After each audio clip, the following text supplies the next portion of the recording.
So class, my topic for research is developing an explainable AI framework for medical diagnosis. See, if you want to talk means please get out. I won't repeat the word again. Yeah. Till now we are very familiar with what AI is. In deep learning what happens, we train data and then test data, and after that a working model is created which gives out a result. But the problem here is we know the result, but we don't know what is making the AI come to that conclusion, which is the result. Explainable AI fills that gap. Using explainable AI, we add one more layer to our AI framework, which tells us why this conclusion has been come up to. It is very important for medical diagnosis because of the reason of interpretability. The thing is, let's say the AI diagnosis that the person has lung cancer. But why? Explainable AI tells us why this person would have lung cancer, which adds to the higher transparency and a greater accuracy, using which the doctors can even give further details, which is counterfactual explanations. For example, let's say for lung cancer, this AI has put up with three different symptoms, three different explanations, reasons given for lung cancer. Using one of those reasons, the doctor may be able to come up with another issue that this person may have. For example, bronchitis, or which is a problem of this area of the chest region, may also be there, which can be diagnosed using this explanation given by the AI. Uncertainty quantification. What this basically means is we can evaluate the reasons and come up with a quotient for the quantification, that is how accurate the diagnosis is. Feature importance is nothing but AI's diagnostic decisions, providing healthcare providers with a clear understanding of the model's reasoning, which I've already explained. The framework is very simple actually. Diagnostic accuracy, rigorously testing the framework's ability to maintain high diagnostic accuracy, ensuring it meets the standards required for clinical deployment. For example, I'll take this lung cancer example. If the AI comes with a possibility of 40%, or there is a chance of the person having lung cancer is only 40%, we can look for other diseases or ailments this person might be having. That is diagnostic accuracy. Interpretability, which I've already explained, the different reasons why AI comes up with the conclusion, and this enhances the overall user experience.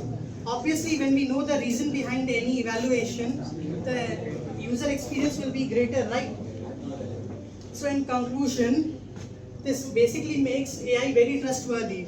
For now, we have current models which tell us that the person may have cancer, but we don't know how.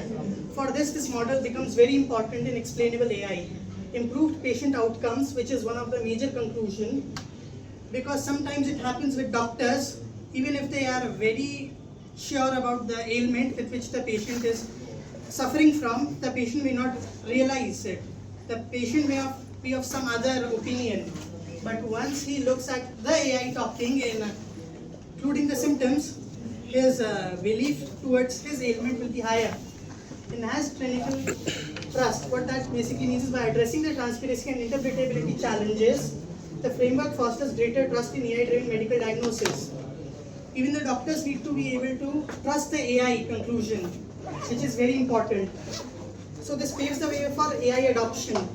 Right now what happens is people Google their symptoms and Google will tell them huge diseases for even small things. For example, people can Google that they are having cough and cold along with headache. Google may come up with COVID or something like that. This clears out a pathway for a better functioning. That is the end for me. Any questions, any doubts? Do you have back-end paper regarding this? Yes, ma'am. It is that I did not include it here. I can show you the papers. I have downloaded them. Okay. Whether that is a recent paper? One is 2023 and one is of 2022, ma'am. So quite recent. They have mentioned that future enhancement, huh? Yes, ma'am. That is the last point, paving the way for AI adoption. Once this explainable AI models improve, what basically happens is instead of having a consultancy team of multiple doctors, you can have AI system along with 2 doctors, and that can work out. But till now, for these models, we need a jury of at least 2 to 3 doctors who can confirm the diagnosis given by this AI. Because it goes through real-time training and testing, ma'am. Means you are going to implement this one, right? Yes, ma'am. A with the human collaboration. Yes, ma'am. Because it gives a diagnosis, but to ratify the diagnosis, to justify the diagnosis, we need a doctors. Yes, obviously. After completed test, if they were to suggest some test for us means, after that we need to get suggestion from doctor.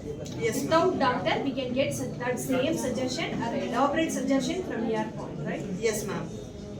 Along with the reasoning why. That is more important here. Okay.